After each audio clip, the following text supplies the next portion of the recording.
Coffee to hand? I've got water. The kids are in the house, but they've been sworn to silence for the next couple of hours. So. Fat chance. Welcome back to the Measuring Up Podcast, episode 20, the UK's first and, as far as we know, only commercial joinery podcast. I'm Peter Millard, and as well as running a virtual 10-minute workshop in YouTube land, I also run a small but perfectly formed carpentry and cabinet making business in West London. And I'm Andy MacLellan, and I run the Gosforth Handyman YouTube channel, as well as running a cabinet making business up in sunny Newcastle upon Tyne. Every couple of weeks we get together in our internet cafe and we have a chat about, well, whatever the show is about. Oh, no, that's what it says in the list. We're chatting this week about having a week off, spending some time with family and friends. And, of course, we'll be touching on the subjects that you, our fantastic listeners, have provided for us. But before we get into all that, Andy Mac, how have you been on this festive week? I have been very, very well on this festive week. And of course, it is New Year's Eve. And how are you at the moment? I'm very well, thank you. Yes, indeed, New Year's Eve. I forgot to slip that in because it wasn't written down. Happy New Year to everybody for the forthcoming New Year anyway. Yeah, I'm very well, thank you. Had a really nice week off with the family. Very nice to have the kids home. We have them both home at the same time, which is rare for us. So, although we've only got one of them home now, but they were both at home for the Christmas period. So yeah, really, just a really nice sort of family and friends time and festive fun and frolics. Yeah, good stuff. That's what it's all about. And it is. So were you hosting Christmas dinner then? Just the four of us, yep. Just the small sort of family kernel. We had Christmas, the usual Christmas stuff, and then we had my wife's family come to visit yesterday, which was nice to see everybody, because they don't all get together very often. And then I'll be popping up to see my dad and the northern contingent in the new year sometime. Not sure when exactly yet, but yeah, we'll be getting together then. We got together as a family gathering. My dad's birthday is in late November, so we get together just before Christmas, and I usually pop up to see him in the new year. So fantastic stuff. But good, yeah, really nice break, really nice week, and I'm still on it. I'm still having a break until sometime in the new year. I haven't quite decided when I'll be going back yet, but and I am as well. I'm full down tools at the minute, even on videos and everything now. Yeah, I've noticed you've been slacking. Yeah, absolutely. I had my Christmas Day one I had scheduled to go out. I had that pre-prepared a few days in advance. I haven't really done anything. There's been the odd little thing, but nothing really. Just I want to completely switch off from it. I just need a few days where I'm not thinking about videos and comments and what's coming up next and Instagram and everything else. And so I'm just going to have some nice proper family time. Yeah, I've been kind of throwing myself into it. Actually, I've got a short series. I did a short series last year of how a job was unraveling, and that went down quite well. So I've done the same thing this year. A short video put out every day, because it is family time. It is time when you should be, spending time with your loved ones rather than sticking your head into YouTube all day long. However, as with any family time, you kind of need a break sometimes. So I think it's certainly worked out quite well last year to do a short sort of 5 minutes a day video, 5 guilt-free minutes to go and just have a look at something. And it's going down quite well. It is my biggest mistake. And it's like revenge. It's a dish best eaten cold, confession. So yeah, it's playing out quite well. I'm looking forward to watching that. I've started watching the first one, and then I got distracted by Christmas and, yep, absolutely. and whatnot. And I keep on wanting to just pick it up again, and I haven't had a single clear day of just being able to sit down and watch YouTube. Quite right, because it's Christmas time and you should be spending time with the family watching Passport to Pimlico on telly or playing games around the kitchen table or whatever it is, as we've done as well. And obviously I schedule these things to start running on Monday. It's good this year because we do have a full week of it. We have actually 5 consecutive days, and from Christmas Eve through to the following Friday, today as we call it, or last Friday as we call it in podcast land. And Yeah, it's worked out very well. It's worked out quite nicely. A lot of people are quite upset about the idea that in fact, a surprising number of people have messaged me or commented to say, "Oh, you're really stringing this out. You should just put it in one long video." And the only comment I can say to that is, well, leave it till the end of the week and watch them all. Yeah, just watch them all. Watch them if that's what you want to do. They're in a playlist. I'm not your mother. I'm not going to tell you how and when you should be watching your YouTube videos. However, I am posting them daily because it's, again, we're getting back to, we both post stuff on Instagram.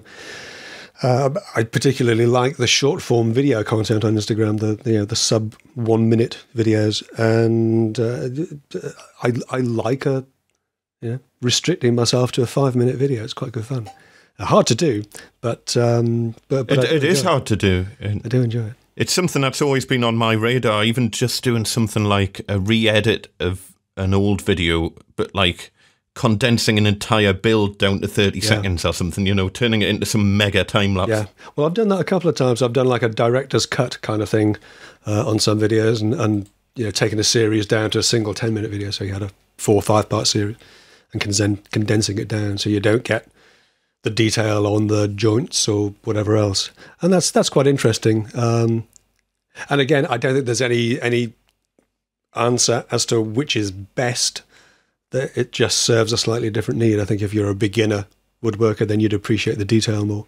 Whereas if you're a bit more of an old hand, then a condensed version is probably better for you. It's definitely on my radar to up my game on Instagram next year, because that's one area that I've not really spent that much time invested in it, and I'm giving out advice of just take loads of photos and just upload them, and then you've got them there ready. And I haven't done that, and as a result, whenever I go onto my phone at the moment where I happen to be on Instagram, I've already cleared down my phone, or it's like, I've put those all because I don't keep everything on my phone. I transfer stuff onto the computer, and I tend to keep the phone relatively clear. I mean, sometimes what I like to do is do proper DSLR photos in the workshop and then upload those to my phone, which you have to do because you can't do an Instagram upload from the desktop. God damn it. You can't post from Instagram, yep. There is a way around it, but it's a real kludge. Right, okay. You've got to convince Instagram that you're using a mobile browser, so it's easier just to shove the pictures on your phone, basically. I think it's just getting that... it wouldn't even take that long. A couple of hours of just going in the workshop, taking a few nice photos of various different projects and tools and methods and things, and having a batch of photos just ready to upload. But I rarely follow my own advice. Yeah, I tend to shoot stuff on my phone now. And talking of phones, a man with a new phone, Andy Mac. What'd you get? You got a new phone for Christmas? I did. Mrs. Mac doing you proud? Oh man. This has been such... my old phone, my Galaxy S5, it was just dead. Everything about it was broken. The power button didn't work. The phone ran so slowly, it was just unbearable. You would click on something on the screen and come back a couple of minutes later and it might have done the thing you'd asked it to do.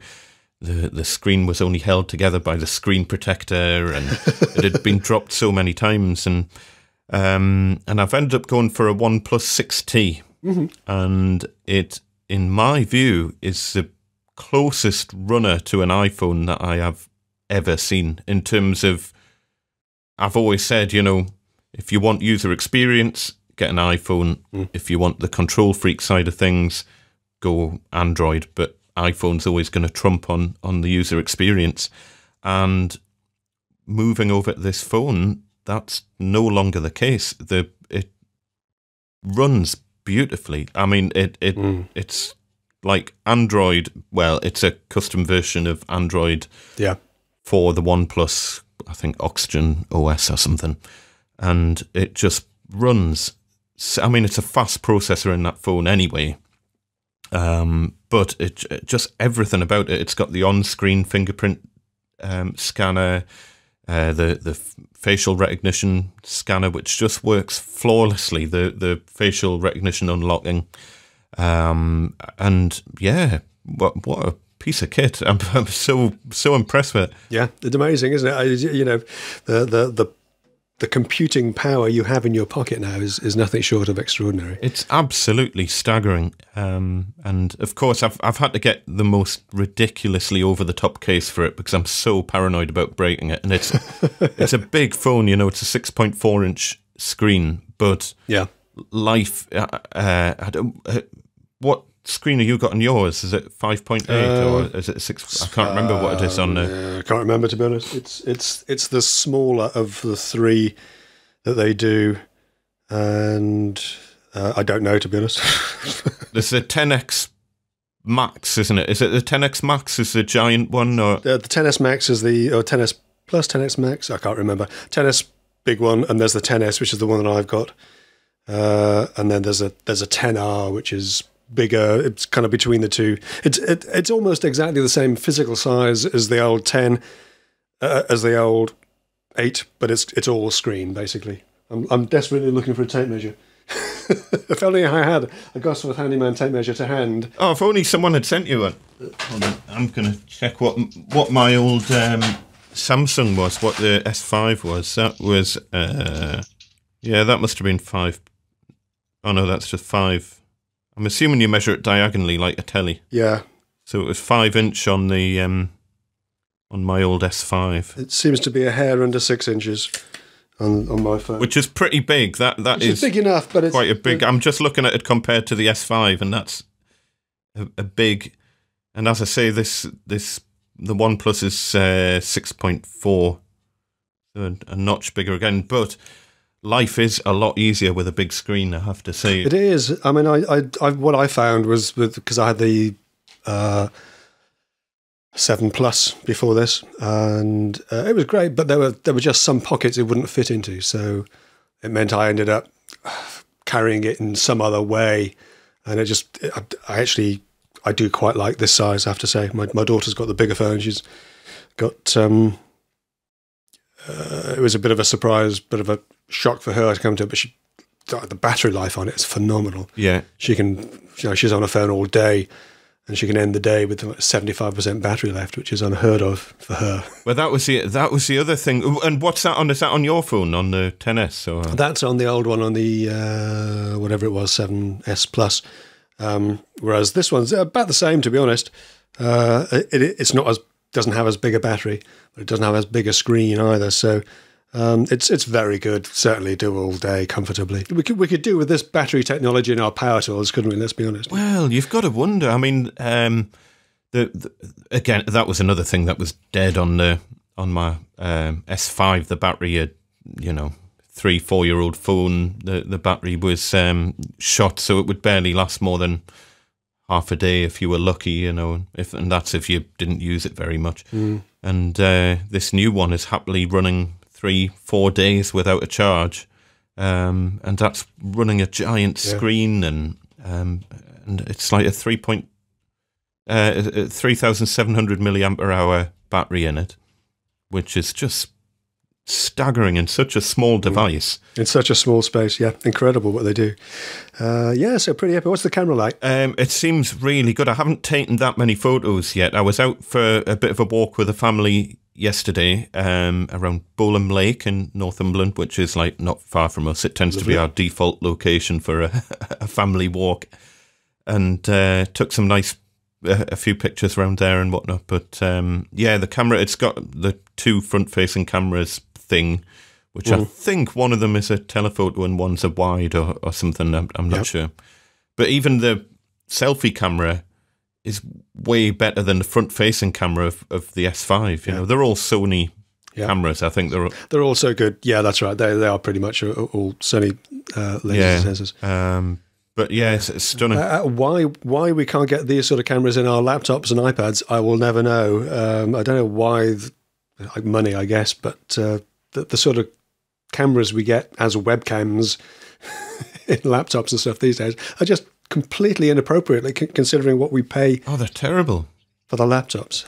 Why can't we get this kind of phone technology put into laptops? But this is where you get crazy, bizarre areas of just tech where it's like, why were they not around at the class where they chatted about the latest guy? It was like, why seems mad, decisions in technology where it's like we could things have moved on to such a degree, and then you see certain things just coming out now, and it's like, that's a terrible decision to go down that route. And, I saw a review, I think it's of one of the latest Google Pixel tablets, and Marcus Brownlee on... do you follow Marcus Brownlee on YouTube at all? Yeah. Brilliant tech channel. And he did a review of one of the latest Google Pixels. Beautifully designed, beautiful screen, and he was going on about how in the first 5 minutes of the review just how nice it was, and then he said, "Yeah, until you come to use the thing," and he showed it, and it was so laggy and so slow, and he just basically said I had to suspend the review. He couldn't use it because he likes to use the device obviously for a period of time. Yeah. To get a full understanding. He basically said it was so bad that he couldn't review it because it wouldn't operate.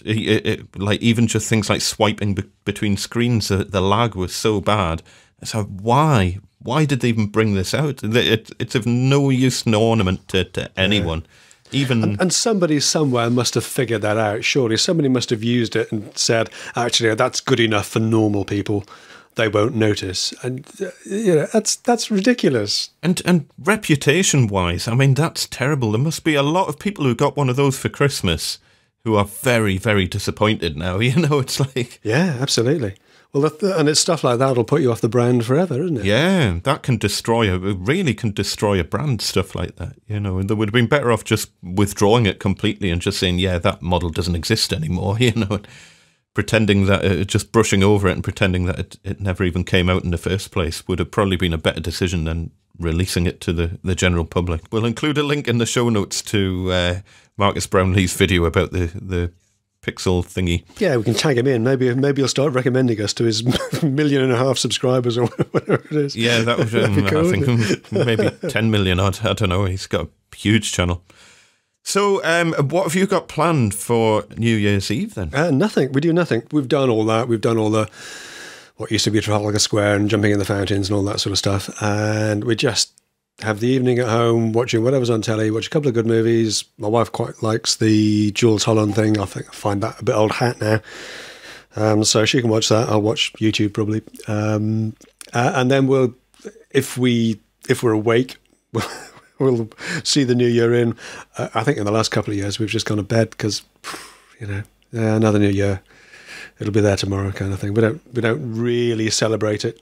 Yeah, my daughter and her other half will be here for New Year. They've actually got tickets to go and watch the fireworks, so we might stay up and see them come back. But yeah. Can you see the fireworks from your house, or is it? Not quite. No, we need to go up on the roof or something, and it's not really.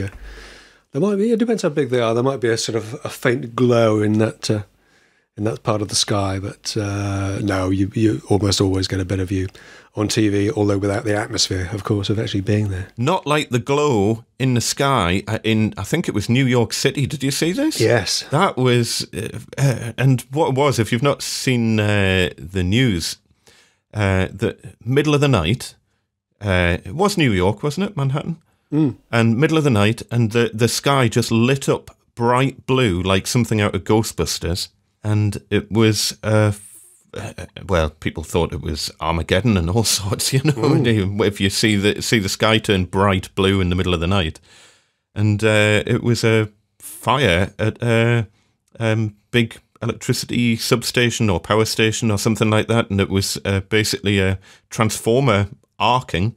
Geez, the power that must have been going through that to produce that much light. I mean, lots of people with their hairs on their arms standing on end, I imagine. Can you imagine? I mean, static, yeah. For it to produce that much energy to light up the sky in Manhattan, I mean, wow. But yeah, fault at a power station, and the arcing of the well, whatever it was, I don't know what caused it, but no. Yeah, literally just floodlit the whole sky up bright blue. Very interesting. I hope no one got hurt or anything. But, yes, indeed. Yeah. So yeah, it's similar with us. It's interesting how you see the demise of New Year celebrations, because I think with us, certainly once you get kids, you end up always wanting to do something with the kids. Yeah. And as they get older, they can stay up through the New Year, so you end up doing something with them. So, but it kind of rules out doing big drunken parties. Yeah, anything adult, basically. I think the thing is once you've got kids of a certain age, you want them to be included in stuff, and the stuff that you're going to include them in isn't going to be the same stuff that you used to go do 10 years ago when you didn't have kids. That you used to do when you were young and single, yeah, absolutely. And then after doing that for 10 years, you find that those drunken parties don't really exist that much anymore. And no, that's right. At least not amongst your own friends, because they've all gone through the same boat. We used to have a saying. We used to call it BC, before children. Yeah, and you used to do all kinds of things BC that you don't do once you've got kids. And then once the kids are grown up and grown away, all the BC stuff kind of has lost its appeal to a large extent. Yeah, it's and it replaced with other much nicer things in a way, family time and all that sort of thing. But we'll be just doing the local fireworks in Newcastle, I think, but they're not on at midnight. Well, they might be doing midnight ones, but we probably wouldn't do the midnight fireworks with the kids, because that's probably a stretch too far to. Yeah, they'll stay up in the house, but I wouldn't drag them out the house. You guarantee they'll be asleep in the car on the way back. Yeah, then you got to get them into the house without waking them up. And but they normally do like a procession thing through Newcastle and some fireworks and whatnot around 6-7 o'clock or whatever. So we might do that, and then it'll probably just be chilling out in the house, and it probably will be hootenanny for us. Hootenanny, yep. And then, what about the following week? Have you got much planned for next week? Sorry, this week? This week, as we call it. Yeah, I don't know quite when I'm going back to work, to be honest. I want to go. I had a bit of a cock up. I've got a slight problem. We end the year. This is old man stuff now. We end the year with sort of bits of me broken as ever. I've got a trapped nerve when I was doing all those big shelves that I did, that I fitted. We chatted about it in the last podcast, and I got those fitted last week. But in the process of doing that, I've pulled something in my left arm, and I've lost sort of 50% of the feeling in my fingers on my left hand. Just the not the index finger, the middle finger, and the other one, which isn't the little finger. So there's something going on there, and occasionally if I'm using it a certain way, it feels like I've got electric shocks stabbing up my arm. So there's something pulled or trapped or there. You're not left-handed, are you? No, I'm right-handed. No, but I've got a hospital appointment, which was actually in the middle of the shelf installs, which was moved on the day. Thank you very much for that, NHS. But it's been moved to Tuesday the 8th. So that's kind of smack in the middle of when I would have gone up to see my dad. So I don't know what I'm going to do yet. There's nothing. There's a couple of jobs that are sort of hangovers from pre-Christmas, which I need to fit in at some point. One which I'd probably need to get started on, and one which I'm still sort of. I can't have two actually that I'm still sort of quoting them, giving ideas of cost for. But they're likely to go ahead. So, but no great panic on those. So yeah, potentially quite an easy ride into the new year. Thankfully, which is quite nice. That's quite nice. So, but you had a fairly full-on end to 2018. So I had a very, very full-on end to the year, working later than I wanted to be. Normally, I try and take the week before whatever it is. I try and finish on the Friday before Christmas week, and I was working right up until I finished working Thursday night and did a measure up on the Friday morning before Christmas Eve on the Monday. So yeah, it was all a bit later than planned, and all a bit more intense as well. So I'm quite happy to have a slightly calmer start to the year. Well, it sounds like a well-earned break to me. Yeah, absolutely. You've got to have this a bit of recharge time, especially after an end of year like that. You've got. That's right, and a little bit of personal MOTing.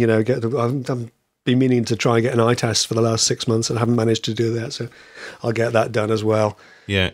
And all the usual bits and pieces, plus, of course, a few odds and ends around the house that always need attending to, which I just haven't had time to do beforehand. So yeah, just easing my way back into it fairly gently for the new year. What about yourself? Have you got a big? I've got I've still got designs and quotes to get done, which I've told the customers I'd sort them between Christmas and New Year anyway, when you've got that kind of lull.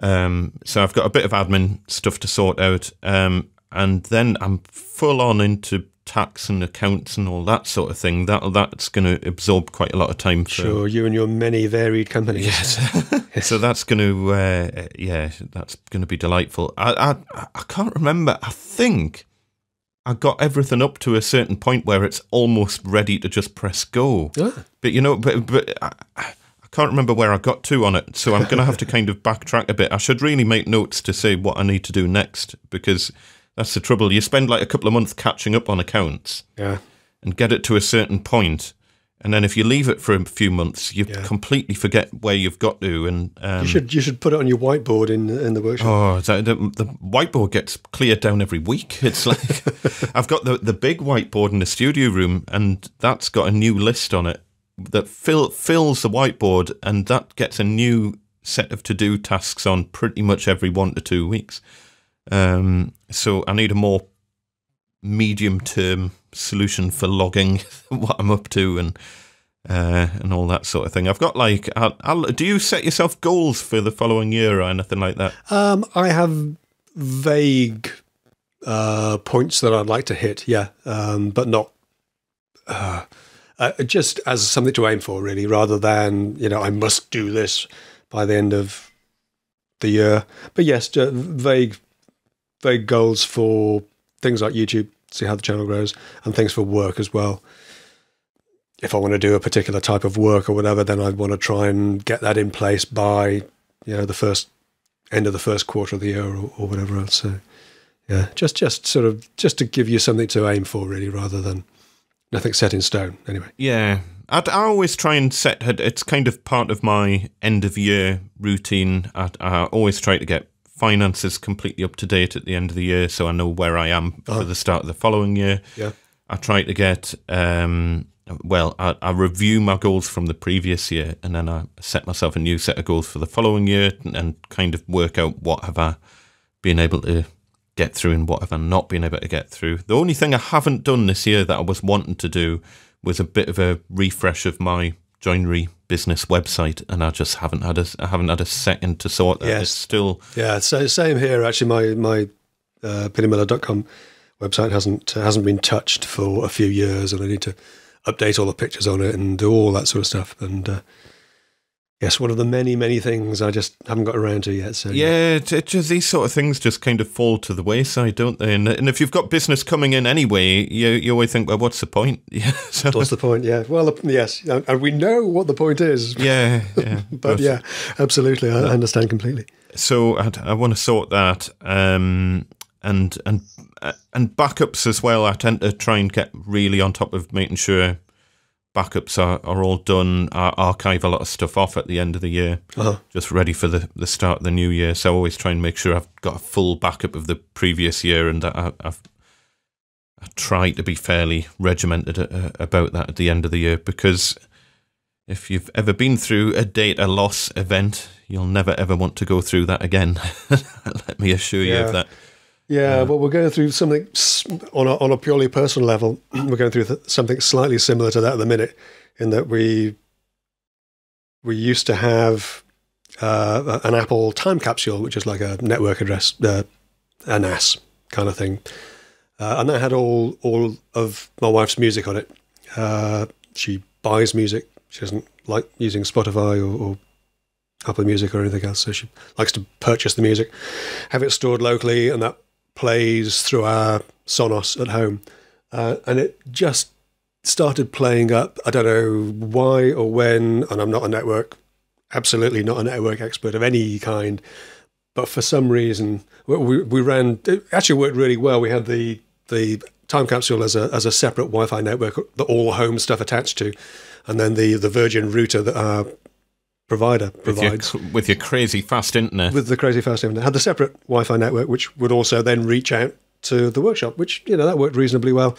It meant that it gave us the flexibility that if anything ever changed, that we needed to change the router or whatever else, all the house stuff stayed on its own network. And Anyway, time capsule died, just started throwing a wobbler every time we hooked that up to the network. It would knock out the Virgin router Wi-Fi. I don't know what happened. I don't know what changed. I swear I didn't change anything. I don't think I've updated anything, but it happened. So now we're in a situation where all of our music, although we have a separate backup as well, but all of our music is on a drive on a time capsule that I can't fire up because it'll knock the rest of the network down. So I've bought a separate thing. I've got a little Western Digital home thing, home cloud NAS basically. I've stuffed a couple of tunes on that, and the Sonos picks it up fine. I can find it on my iMac, so I can use it for backups. All that sort of stuff works fine. But it turns out that the backup drive that my wife's been using to back up all the music on, or even though it's the right format, only her laptop can read it. Oh. so because all I wanted to do was get the music off that backup onto the new NAS. Mm-hmm. Over a USB rather than copying it over the network, which would be much slower. So anyway, Looney Tunes ensues, and I've got another drive coming today that hopefully we can copy the old backup onto this one, and then this one will, formats. Of all the things I'd rather not be doing, but it will seem to work at the end of it. So yes. The joys of technology over Christmas. They save you so much time, honestly. Doesn't it? It's fantastic. I bought, amongst other things, I bought my wife over Christmas a new Amazon Echo Alexa speaker thing, smart speaker, because the other ones, the little Echo Dots we've got in the house, are, again, the joys of technology. They only attach to one account, so they're attached to my account, whereas my wife pays for the Amazon Prime, so she wanted one to connect to her account, so she get the free music and all the other stuff, even though she doesn't listen to it. Anyway, I bought her a new Echo. We started setting it up on Christmas Day, of course, and terrible problems with it connecting and disconnecting. And every time it connects or disconnects, it goes boing, boing. So we could hear this. We were watching a film. We could hear this flipping thing going boinging every 20 seconds. And it turns out that there were about 300 million people all hooking up their Amazon Echoes to the Echo network, and it was crashing every couple of minutes. So they're all trying to connect and reconnect. Yeah, so we've switched it off and left it for now. We'll come back to that. That rings a bell. I thought I saw something about that in the news. Actually, it was in the that's right. It was on the news. Christmas Day, all the Echoes trying to connect, which is an interesting one, because if any company that I thought would have enough resources to cope with that, I thought it would be Amazon. And when I saw that, I thought, oh, that's a surprising one, because of course that's how, if you're not aware, that's how Amazon turned into Amazon, because they basically had so much spare computing resource that they could operate this global shopping network. Because evil empire, I think, are the words you're struggling with. Yes, that's the word. And because they've just got this crazy amount of globally dispersed computing power. And that's interesting. But then Facebook was struggling recently as well. And a few weeks ago when it was up and down around Black Friday and stuff. Right. And they were having various issues. And talking of Amazon, here's an interesting one. Amazon sham reviews. Yes. I seem to be in a world of buying electric pencil sharpeners at the minute for whatever reason. Don't go there. I won't judge you. There must now be 7 electric pencil sharpeners in this house, 3 of which are sitting on next to my desk. And I was going to say, you can't put your hands on one of them, can you? I really like electric pencil sharpeners because they're very quick, and I've got one in the workshop, and I plan to have one that permanently lives in my toolbox next year, and I need to tidy up my toolbox so that I can fit one in. But they're just, when you get a good one and they just work, they're fantastic. And the one that I was using all the time was amazing, but it had just bog standard blades in it, and those blades start to go blunt after a while. They're a bit of a ball ache to change and everything. Yeah. So if you're going to go for an electric pencil sharpener, I found going for the ones with a helical blade in tend to work much better. They do the spiral upcut blades, as we call them. Yeah. And I had a helical blade one, and it was great. It absolutely did the job. Had several of them dispersed around the house and in the workshop. Fantastic. And I had an affiliate link to it on my Amazon. Well, for whatever reason, it's not being made anymore. And now it's like, right, I need to find a new one that I can link to. Yep. Through affiliate stuff. Because in order to find the new one that you're willing to recommend, you've got to buy 7 of them. Exactly. And bearing in mind that I've already got a video about this from way back then where I was chatting about electric pencil sharpeners. So that needs to link to something, because I say in the video, click on the link. So it's like, right, so I bought a new one, and this new one that I bought, and they've all progressively got more expensive, like not by a small way, but like by quite a big margin. They've got more and more expensive. And this new one I bought, it's absolute rubbish. You know, it like you put a pencil in it and it just grinds to a halt before it even starts sharpening the pencil. And I was really confused because the Amazon reviews were amazing. You know, it was all 5-star reviews and lots of 5-star reviews and no negative reviews at all. I thought this is a design flaw. You know, it's obviously not. That can't be right. It's not a fault, because it's just the motor doesn't have the power to turn the blade. So the sharpen a pencil. torque of the gearing. Fundamental flaw in the function of a pencil sharpener, isn't it? So anyway, and I don't often do like bad reviews and stuff, but I thought, you know what it is? This is ridiculous. This is absolutely useless. So I went onto Amazon, put a 1-star review of it, and just said, this is rubbish. Don't buy it. Find something else. Well, anyway. A couple of days later, the company that sold it to me, which is some Chinese conglomerate, you know, it's who sell literally billions of these things. Yeah. And they sent me a pleading email asking me to take the bad review down.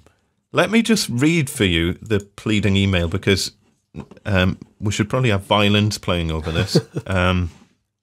Let me just find it. So for some reason, they keep referring to me as Candace. Candace? I don't know why.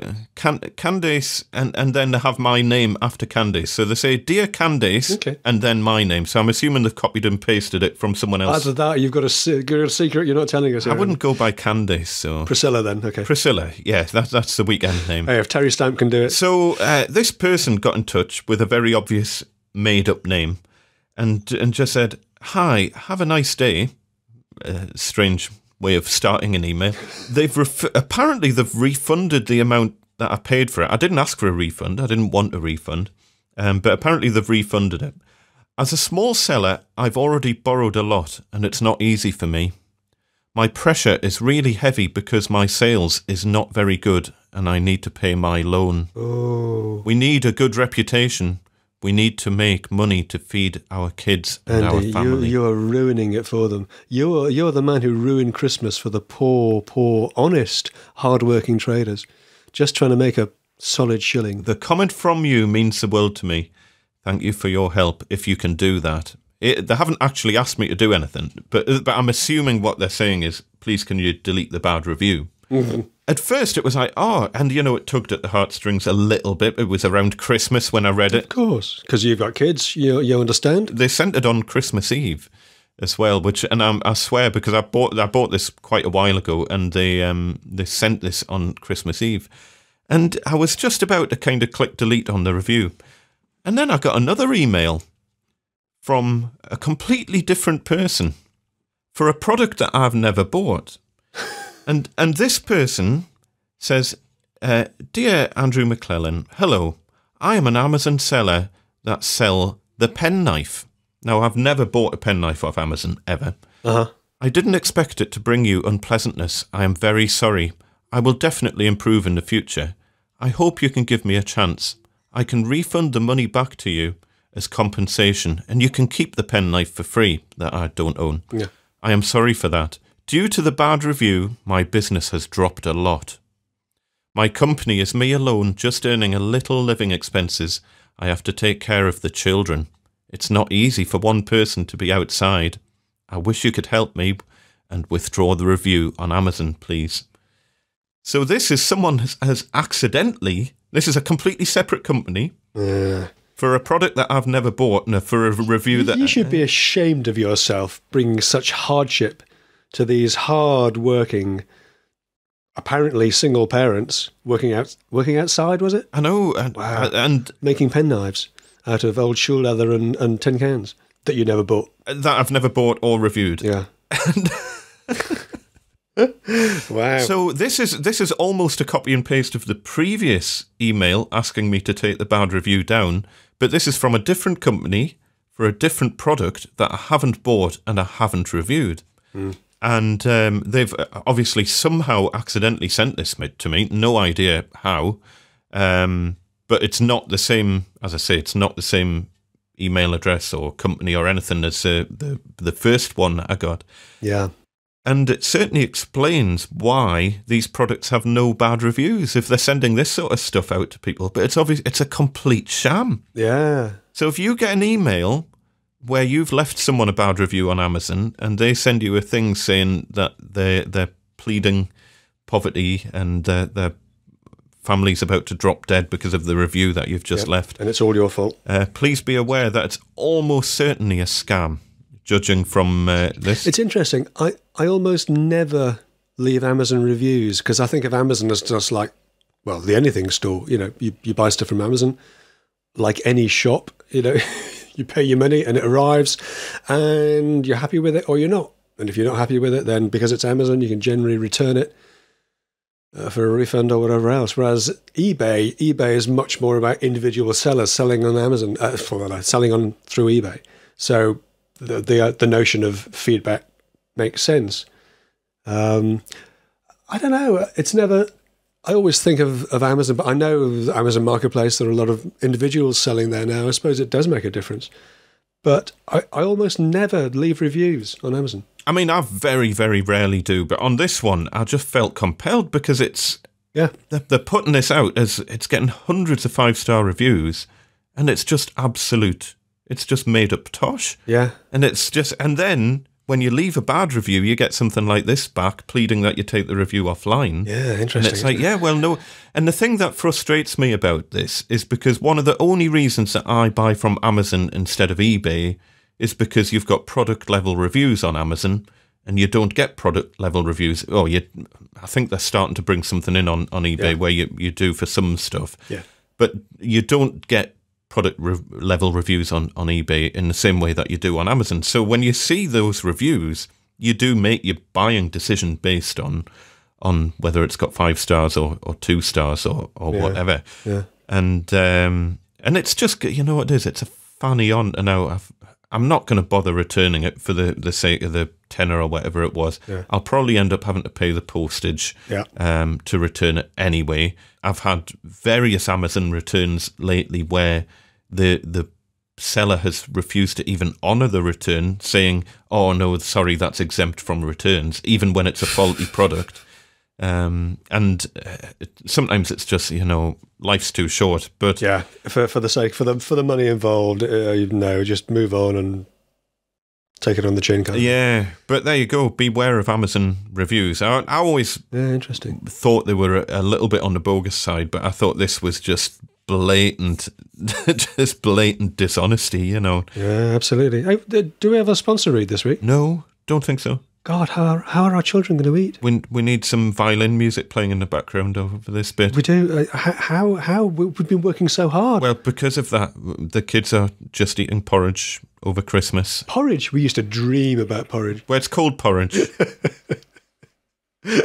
Cue the classic Monty Python sketch. If you haven't, if you don't know, if you're not familiar, if you're one of the 3 people in the world who isn't familiar with that one, yes, it's well worth a listen. Definitely. Yeah, classic. So, well, yeah, fascinating. I've got to say, I've always taken the reviews on Amazon with a little bit of a pinch of salt, but generally speaking, you can see if the reviews are from somebody who's owned the actual product, rather than the thing that I don't like about Amazon is that you get reviews for products that are similar to the page you're looking at. So you've got to actually dig down a little bit and find out whether it's whether they've actually purchased the product that is the one you're actually on the page that you're looking at. But yeah, interesting. Oh well, I've just bought I've just put a home Wi-Fi mesh network purely on the strength of some Amazon reviews. So we'll see how that one goes. I mean, this is the first time I've come across anything like this, you know, and I use Amazon a lot, as everyone else does. And it's the first time I've come across something like this where the reviews are blatantly being manipulated. But just beware, folks. You know. Yeah, buyer beware. But yeah, watch out. We got some good feedback last. Oh, before I've got a corker of an email to discuss in the after show. Oh, excellent. Okay, good. It was to my joinery business as well. Nothing to do with YouTube. No, not directly related with YouTube. Oh. But it was a corker of an email to read out to you later on. Oh, excellent. Anyway, we got some good feedback. We did. We got some great questions from a variety of our lovely listeners, as we call them. We had a quick one from Andrew Marnell. He says, "Hi Peter and Andy, love the podcast. If you were starting out doing what you do now, would you use SketchUp or Fusion 360, and why?"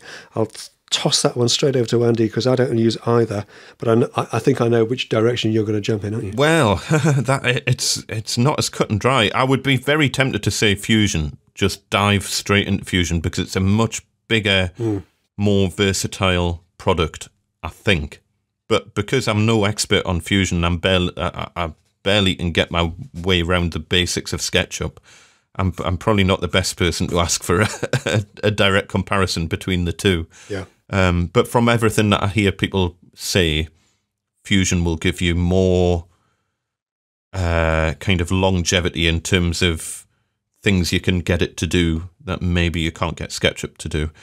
But I think Fusion 360 is staggeringly expensive, I think. Is there not a free for home use version? I'm not sure. Okay. I'm not sure because that wouldn't apply to us. Fair point. Yeah, fair point. So SketchUp, if you're not familiar, and whether or not you want to take the risk of this is entirely up to you, but as far as I'm aware, SketchUp version 8, which is a very old version of SketchUp, is free for commercial use, as far as I'm aware. Ah, okay, I didn't know that. And a lot of joinery-related people tend to use that version of SketchUp for that reason. Right. Now, as I say, this is an on-the-grapevine thing. Don't hold me to that, but this is just what I've heard. If you want to go for a later version of SketchUp, you're either going to have to stump up the cash, which I think is best part of £600 or £700, which is yeah, they're not. It's not cheap. Yeah. Although if you, I'm told that if you do know somebody who's in education, they can purchase an educationally discounted copy for. You can, but you might as well just use a hooky version then, because you're still in breach of the thing. Well, true. But I think if you go down the education route, you can't just buy it online. You've got to go through some education reseller and prove to them. Yeah, that's right, which is why you need somebody who is actually in university or whatever. But if you are in the realms of joinery education somehow, and to what degree you have to prove that you do, you know, if you are we in joinery education? We kind of interesting. Interesting question, isn't it? I as far as I'm aware, and I don't know for sure, but certainly on other educational discounts, the purchase has to be made through an educational email address, basically. So you've got to have an edu ending email address or one that's affiliated with a university or something. So. Because for some software, when I was teaching the drums, there was software specific to education on that, and they made an allowance because I was a private teacher, basically. And obviously I don't have an edu address. Right, okay. But I had to justify it and prove to them that I was a teacher. But they gave me the educational discount. Whether or not you can do that with SketchUp, because it's expensive if you're not using it all the time. And especially if you're starting out. I don't know. Even now, £700 to spend on it. I don't know if that's how much it still is, but that's when I last looked into it. It's going to wind up all the software developers who are listening, but £700 just for software, that's outrageous. Well, yeah, very true, very true. But when you jump from it being free to £700, and why can't they come up with some sort of licensing model? Because £700 is what you would pay if you're a conglomerate. Yeah, if you were Adobe running SketchUp. It would be the same. So I wish they would come up with some sort of pricing model that would hit the lower end of the commercial market, Yeah.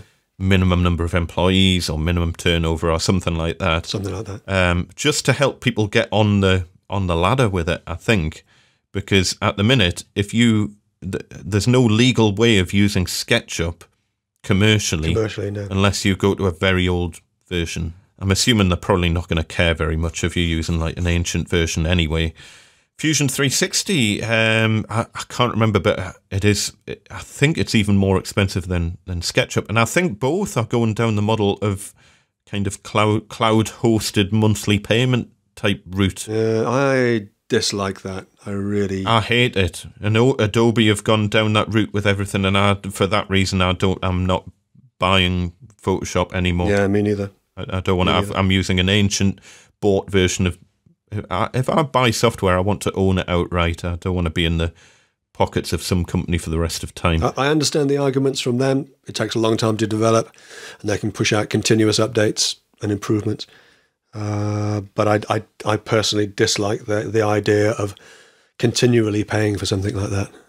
Even if it's a reasonable price, and you could probably argue that whatever it is, $10 a month for Photoshop is actually pretty reasonable if you get the usage out of it. But I won't pay it. I have a copy of Photoshop.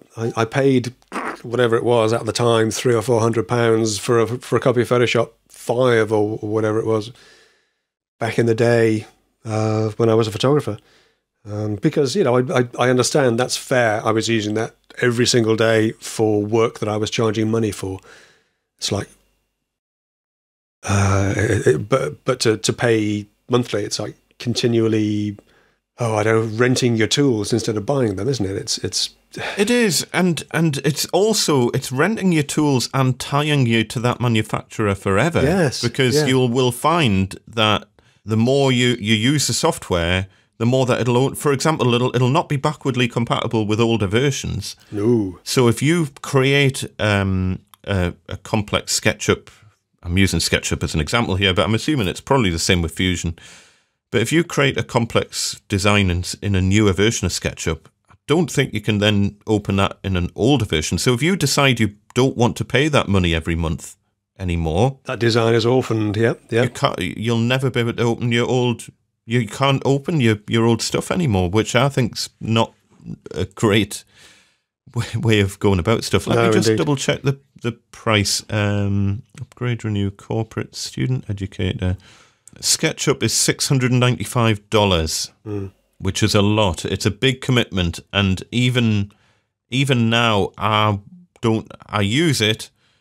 I don't use it enough to justify paying $700 for it. Sorry.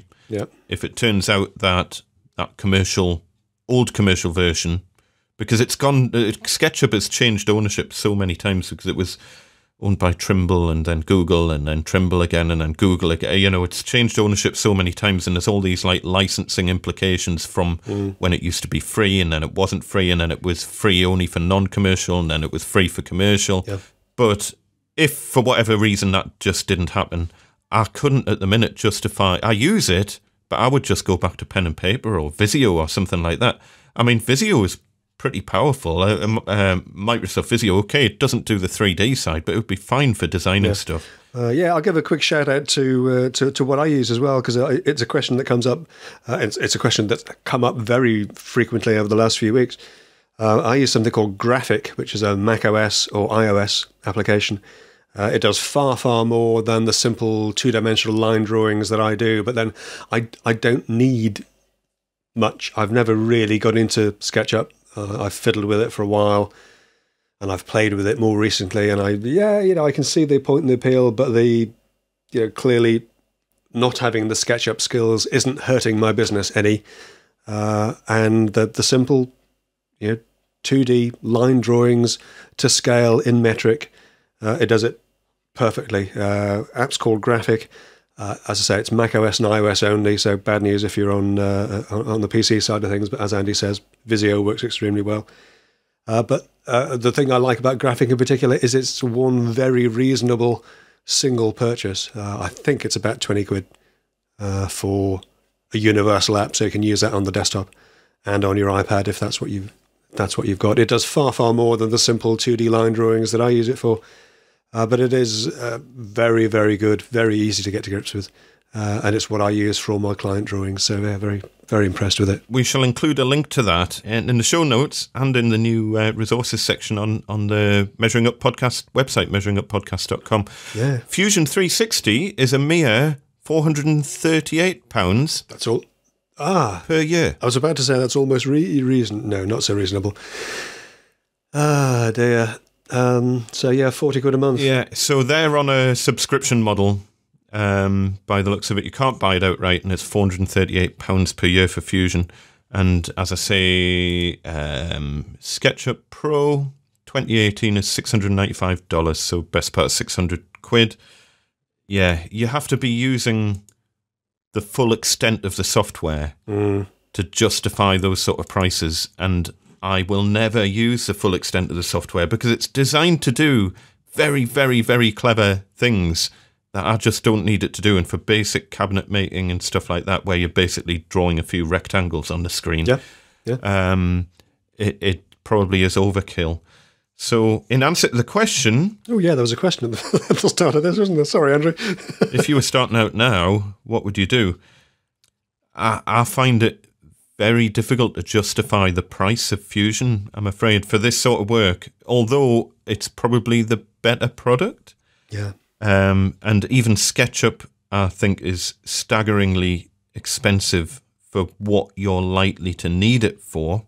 Yes. So I would look into older versions and whether or not you can use it for free for commercial use. If you're assuming you are going to use it commercially, if you're entitled to use it for the non-commercial side, I think SketchUp is a no-brainer on that side because I don't think Fusion have a non-commercial use policy.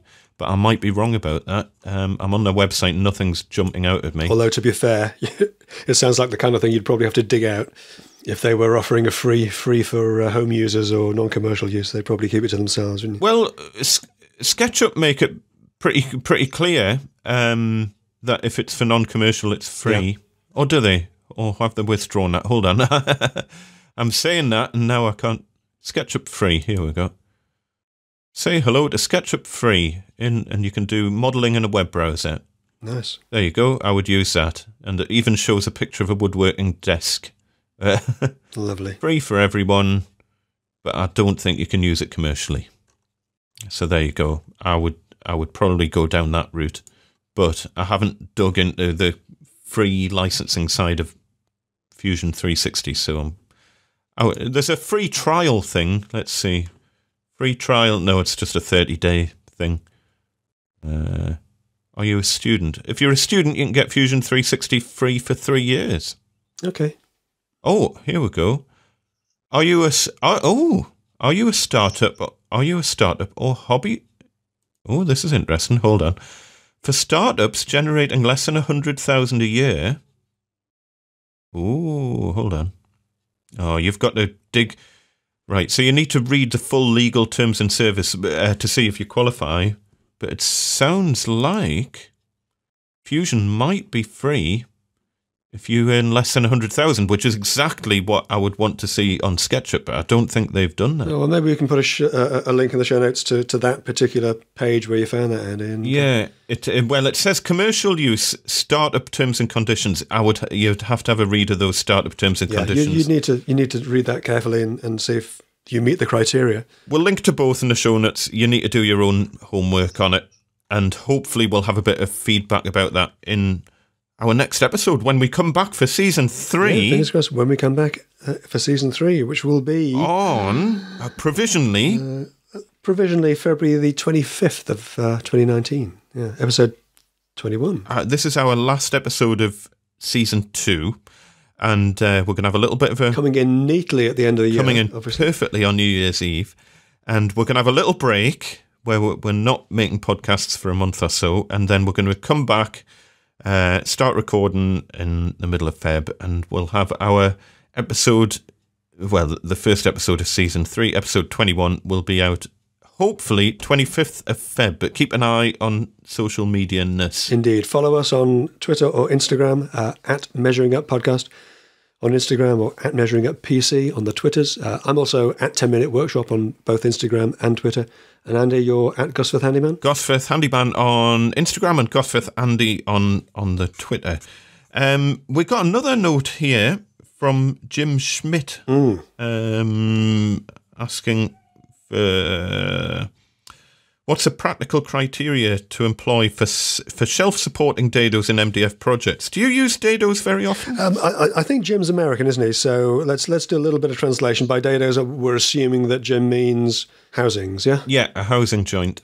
A housing joint. So although I tend to refer to them as dados. I've grown up watching Norm Abram, okay. you know. So so yes, essentially a groove in the side of the carcass that the shelf fits into. I've never used them. Yeah, as simple as that. When I was very, very first out doing the handyman type stuff, what I would do if I was fitting shelves into an existing cabinet, I'd actually cut. If you imagine spacers for the sides. So you cut a 6mm spacer on either side to whatever height the shelf you wanted, and I'd glue and pin those into the sides of an existing cabinet, then put the shelf on top of that, yes, and then put another one. You can actually build up shelves really quickly like that. It doesn't really work if you're doing it in alcoves and things because they're never square and true. But that's the closest I've come to doing shelf support dados or housings, certainly in MDF. I refer to those as false dados. I don't know if they've got a name, but I refer to them as false dados because they effectively create dados, but you're not having to groove it out using a table saw or router or whatever. But yeah, I mean, if you're not already aware, I think we'll have briefly discussed this on previous episodes, that you can't readily buy dado cutters in the UK. Because of EU directives and whatnot.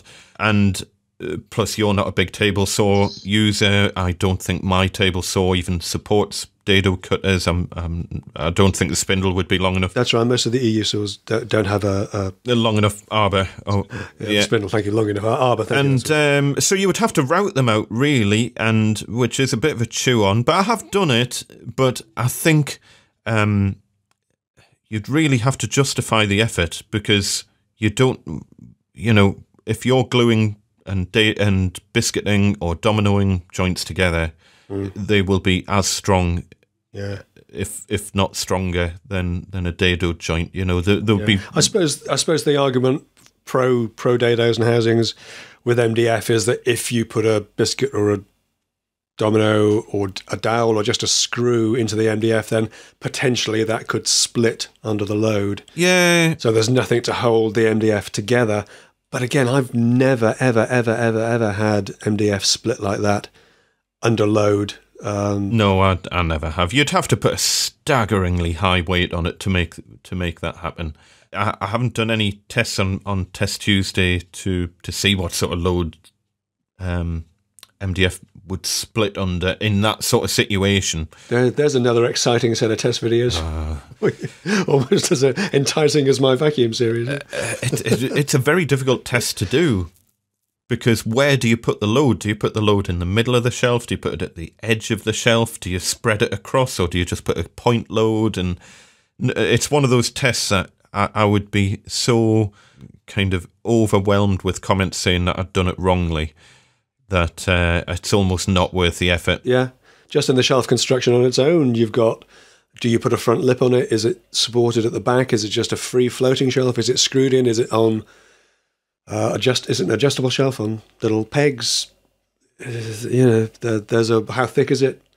A wide variety of question marks on that whole methodology. And the thing is, even if you've just got a butt joint glued and brad nailed, that is a staggeringly strong joint once the glue's dried, even if you don't bother with any other jointing methods. And I always would advise that you use something else, if nothing else, just for alignment and to protect the joint from any sort of catastrophic failure. Because at least if there is a biscuit or a dowel or a domino in the joint and the joint does break, it can't go anywhere. No. But the joint isn't going to break. Wood glues are so strong these days. And I've demonstrated that on my Test Tuesday videos as well, that even a joint held together with nothing more than gravity, a glued joint that has just been literally one bit of wood balanced on top of another bit of wood and left to dry, withstood a staggeringly high load before the joint broke, and that's with no other physical... Yeah. I've only ever glued and screwed joints together. I've occasionally used dominoes for alignment, but most of the shelves that I've built have been glued and screwed. And to date, have not had a single failure. No. So you'd really have to justify the dado thing for the effort, unless there's a particularly good reason. Maybe you're making a shelf that's removable, that you're not going to possibly glue it. I don't know. So yeah, dados, and then he's gone on to mention rebates versus butt joints, which is kind of related. And one of the things with, you've got to be careful with dados in MDF anyway, dados and rebates and stuff, because if you do them right near the edge of the piece, the MDF will just split off. There'll be... Yeah, you're actually causing a weak point by putting a rebate in there. You're causing more harm than just not doing it at all, because that little thin strip of MDF that you leave around the edge, that you can snap that off with your little finger. Okay, if you're doing a dado right in the middle of a sheet, that's not going to fall to bits.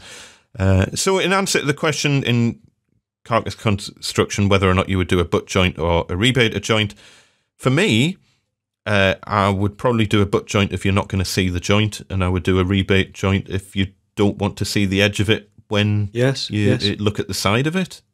So for the back panel of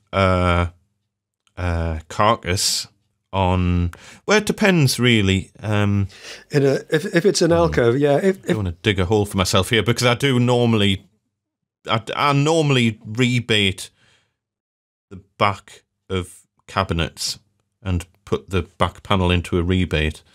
Right, I almost never do. I almost always plant them on. Plant them on. I have done them planted on, because if they're going into an alcove, the only time anybody's ever going to see them is when they either if they see me carrying them in, or if they rip them out to be replaced. Both are absolutely fine, and both will never, especially if they're glued and pinned together or whatever, it'll never come apart. Glued and stapled for the backs. And as I say, I've done both. I think it depends on the project, how much time I've got at that particular time in the project, whether or not I would bother to rebate it. Yes, indeed. I mean, if the edge... Oop. Oh, Skype's completely crashed. Ironically, Skype completely crashed while showing me a little thing saying, "These are our new emojis. Please use an emoji." Yeah, well, it would be a smiley face, miserable one, because you've just crashed again. Skype cannot be used for emergency dialing. Too right, it can't. It can't even be used for normal dialing. Oh. Hey, we're back. Yeah, for now. So we're an hour and a half in, and we haven't even got on to talking about the thing we're going to talk about. And this is just one last word about qualifications, really, isn't it? And it's an interesting one. The question Andy gave to me was, what sort of salary would you expect the chief exec of a large non-profit to be earning? And I said, kind of 150, 200,000 a year, maybe 250 if it's something really special. And it turns out that Andy's got hold of the copy of, this is the financial report for 2015-2016 of the City and Guilds of London Institute, the people who dole out the qualifications. By the way, this is just publicly available on the City and Guilds website. Anyone can download this. It's not. I haven't used any nefarious. When I say got hold of it, he's not paying a mole in the institute or anything. And it makes fascinating reading. It is a very long document. It is over 70 pages long, and right there, right up front at page 65, it gives the group staff costs. And they have two individuals, the City and Guilds London Institute, earning between 690 and 700,000 pounds a year. The chief executive, Chris Jones, CEO. Happy New Year to Chris. I'm sure he's having a great time. He earned 690,471 pounds, which implies that he's not the highest paid.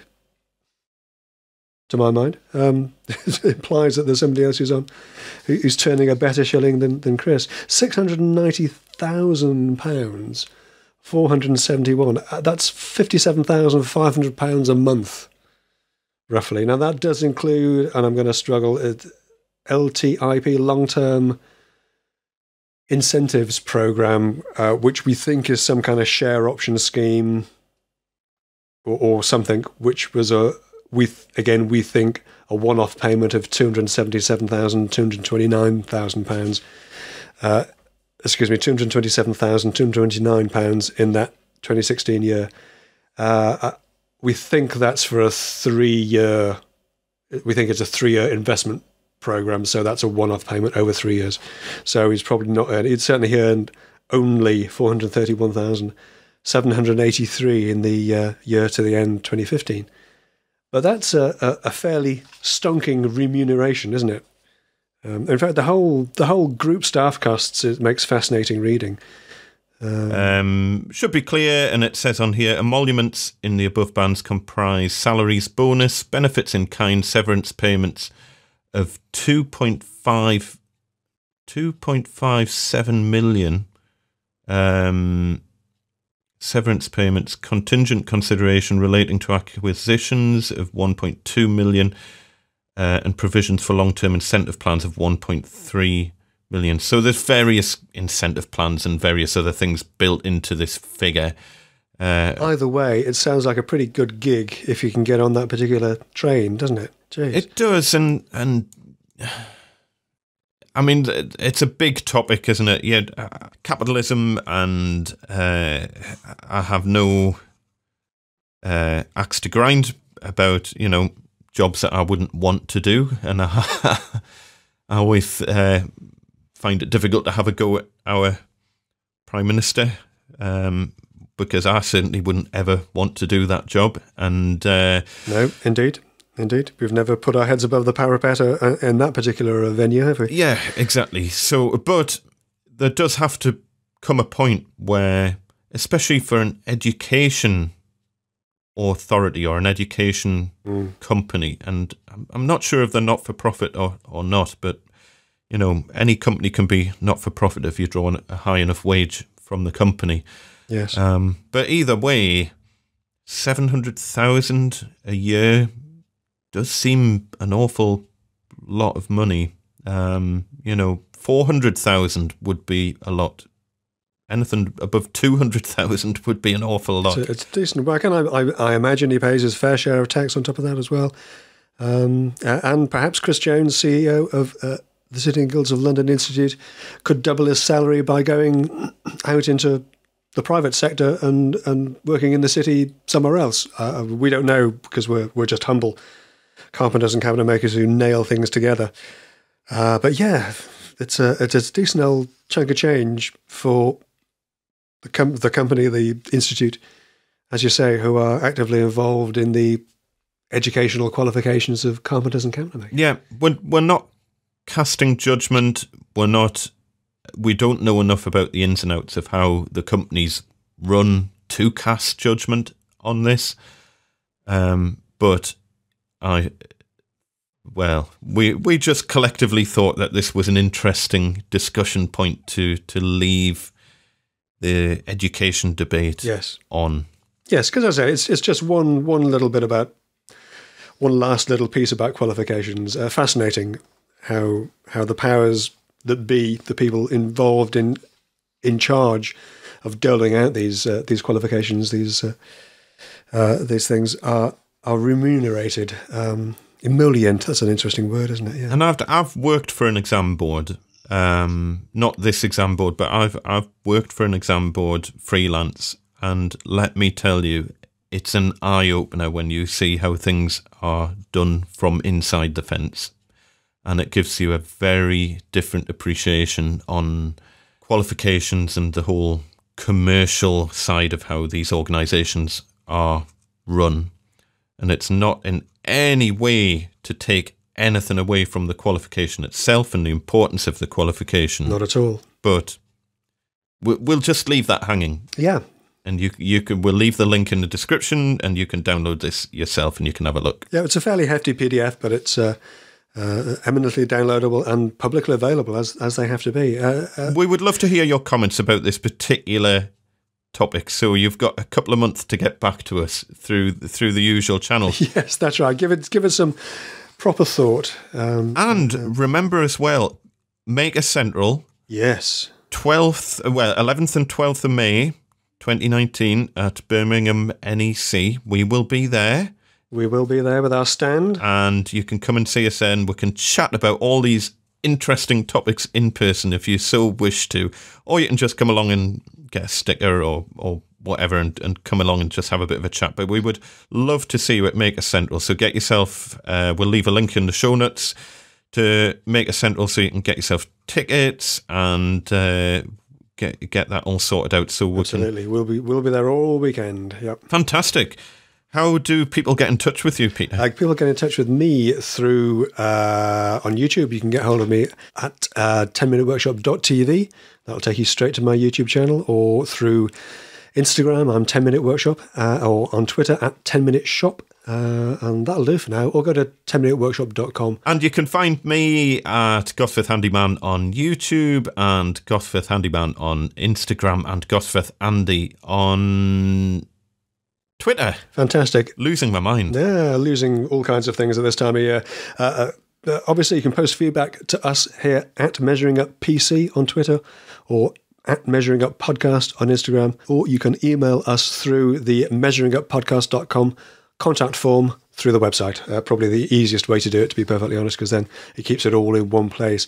We just want to give a quick shout out to our wonderful Patreon supporters. The list for Patreon support shout out is now full, but we're just going to give a shout out of thanks to Harry Capper, John T. Lynch, Duncan, Chris Stokesmore, Ben Campbell from the Colonel Collective, Jason Williams, Wilson Chan, Kevin Steer, Dominique Kujinson, Andy Farmer, Randall Davis, David Chisnell, Kevin Miller, Piece of Timber, Jim Hooper, Andrew Monell, James Mancave, Graham Bailey, Mike Broom, and Rakesh Patel. And we'd also like to thank Douglas Steele, This'll Do, Brendan at the Shades Workshop, Tim Bowers, Nick Fajardo, Adrian Millington, Chris Davison, Paul Gardner, Eddie Carroll, James Hewitt, Carl Poutney at the Strawbite Workshop, Steve Avery, Peter Tone, Owen Bullock, Tony Carnell, Adam Padley, Chris Mark Duthie, Max Vietz, Mark Duff, and Ben Harker. Thank you to everyone for your awesome support on Patreon. And we'll see you over on Patreon next when we've got some corkers to chat to you about. Absolutely. Patreon supporters get access to the after show, of course, which is where we're heading next. But that's it for this week, I think, isn't it? I want to say a quick shout out and a Happy New Year to absolutely everybody listening, including, of course, the Chief Executive Officer of the Sitting Guilds of London Institute, and you, of course, Andy Mac. Happy New Year. Good talking to you, buddy. Happy New Year to you all. Have a fantastic New Year's Eve. Have an amazing 2019. And we shall catch up in February when we're back on, hopefully, the 25th of Feb. You bet. Take care.